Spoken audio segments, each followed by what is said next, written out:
really quick, just to encourage those that are in the school, is just a quick story, is I think sometimes people get discouraged when they see, people like Doug or, Chris Valentin, the prophetic, where they're lifting 300 pounds in the spiritual weight room, and you get in the spiritual weight room and you're only lifting 5 pounds. That could be a little discouraging.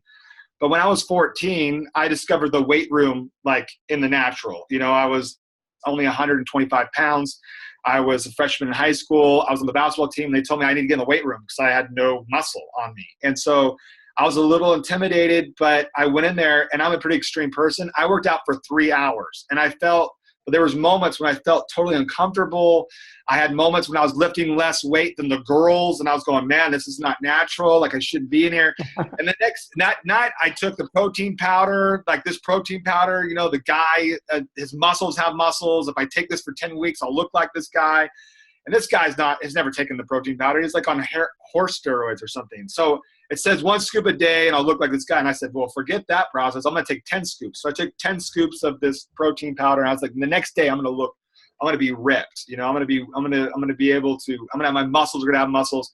And we all know what's coming. I woke up the next day, the sorest I've ever been in my life. I had, calf cramps, leg cramps. I had to take the day off of school. And my body was screaming at me, Chad, you should not be in the weight room. You weren't made for the weight room. Pain tells us, ow, don't do that. But I stayed in the weight room and I kept on working out. And then, being sore communicates you're growing. So sore is a good thing. And after 9 months of lifting weights, I weighed 165 pounds. That was all muscle, wow. Baby.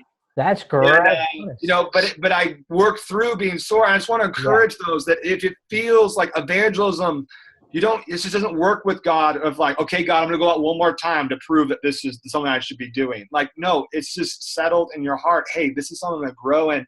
And if we're called to take risk, and then if it feels uncomfortable, that means you're growing. If you feel sore, that means you're growing. That's encouraging.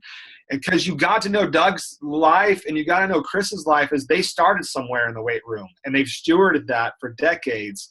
And I just want to encourage those that, if you feel like you're just joining the weight room, stay encouraged, because if you feel sore, that means you're growing, and keep going in the weight room.